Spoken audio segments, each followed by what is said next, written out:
Welcome to another new video. আজকের ভিডিওতে আলোচনা করব ক্লাস 5-এর প্রশ্নবিচিত্রার পরিবেশ বিষয়ের প্রথম স্কুলটা নিয়ে। প্রথম প্রশ্ন, ডট চিকিৎসা করা হয় যক্ষা রোগের জন্য। ড্যাশ মাটিতে বালি এবং কাদার পরিমাণ সমান, দোআঁশ মাটিতে বালি এবং কাদার পরিমাণ সমান। যে প্রাণীদের মেরুদণ্ড আছে তাদের মেরুদণ্ডী প্রাণী বলে। 2 দাগ, সঠিক বাক্যের পাশে রাইট চিহ্ন এবং ভুল বাক্যের পাশে ক্রস চিহ্ন দাও।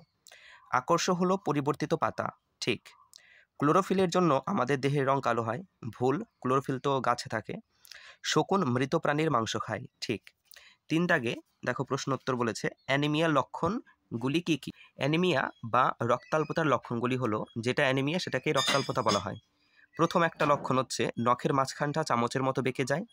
2 নম্বর, নখ ফ্যাকাশে হয়ে যায় ও ফেটে যায়। কালো মানুষের সম্মানের জন্য কে কে লড়াই করেছিলেন? উত্তর, মহাত্মা গান্ধী ও নেলসন ম্যান্ডেলা। 3 আমাদের হাতে যে হাড়গুলি বর্তমান তাদের নাম লেখো। উত্তর হচ্ছে হিউমেরাস, রেডিয়াস ও আলনা। 4 জলের 2টি ব্যবহার লেখো। জলের 2টি ব্যবহার হচ্ছে জল পানির কাজে লাগে, মানে খাবার কাজে, আর একটা হচ্ছে স্নান করার কাজে লাগে। 5 প্রশ্ন, গৃহপালিত এবং বন্য পশুর মধ্যে পার্থক্য কী? একদিকে বন্য পশু আর একদিকে গৃহপালিত পশু।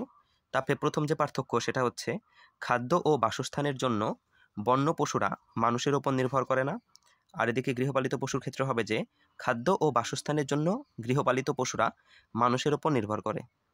2 বন্য পশুরা বনে জঙ্গলে বাস করে, আর এখানে গৃহপালিত পশুরা মানুষের বাড়িতে বাস করে। তো এইখানে আমাদের শেষ হলো প্রথম স্কুল। এবার দ্বিতীয় স্কুল দেখে নিই। প্রথম প্রশ্ন, মানবদেহের ত্বকে রোদ লাগলে কোন ভিটামিন তৈরি হয়? ভিটামিন ডি তৈরি হয়। চা গাছ দেখা যায় কোথায়? দার্জিলিংয়ের পাহাড়ে। পরবর্তী প্রশ্ন, বেলে মাটিতে বেশি থাকে কি থাকে? বালির কণা বেলে মাটিতে বেশি থাকে। মাছের ঘা সারাতে জলে যে ঔষধ দেওয়া হয় তা হলো পটাশিয়াম পারম্যাঙ্গানেট। 2 দাগে বলেছে শূন্যস্থান পূরণ। অস্থি মজবুত করার জন্য ড্যাশ দরকার। উত্তর, ক্যালসিয়াম। দুধ থেকে ছানায় পরিণত করাকে ড্যাশ পরিবর্তন বলে? রাসায়নিক পরিবর্তন বলে। 3 গন্ধগোকুলের আর এক নাম কি? উত্তর, ভামবেড়াল। 4 একটি শিকারী পাখি হলো ঈগল। এবার 3 বলেছে কম্পোস্ট সার কি?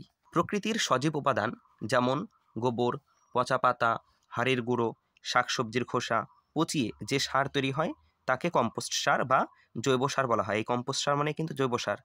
একটা কম্পোস্ট সারের উদাহরণ হচ্ছে গোবর সার। পরবর্তী প্রশ্ন, স্টেথোস্কোপ কি? ডাক্তারবাবুদের ব্যবহৃত একটি যন্ত্র হলো স্টেথোস্কোপ। এই যন্ত্রের সাহায্যে ডাক্তারবাবুরা বুকের মধ্যে হৃৎপিণ্ডের ধুকপুক শব্দ শোনেন। শুঁয়োপোকাগুলো রূপান্তরিত হয়ে কিসে পরিণত হয়?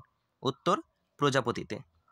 4 দাগের প্রশ্ন, বাওর কি অথবা জীববৈচিত্র্য কি? দেখো, নদী বাঁকের কিছুটা অংশ নদী থেকে আলাদা হয়ে পদ্ম জলাভূমিতে পরিণত হয়। এই জলাভূমিকে বাওর বলে। একই সঙ্গে প্রশ্ন ছিল যে জীববৈচিত্র্য কি? একদম সোজা প্রশ্ন। আমাদের চারপাশের সমস্ত উদ্ভিদ ও প্রাণীকে একসঙ্গে জীববৈচিত্র্য বলে।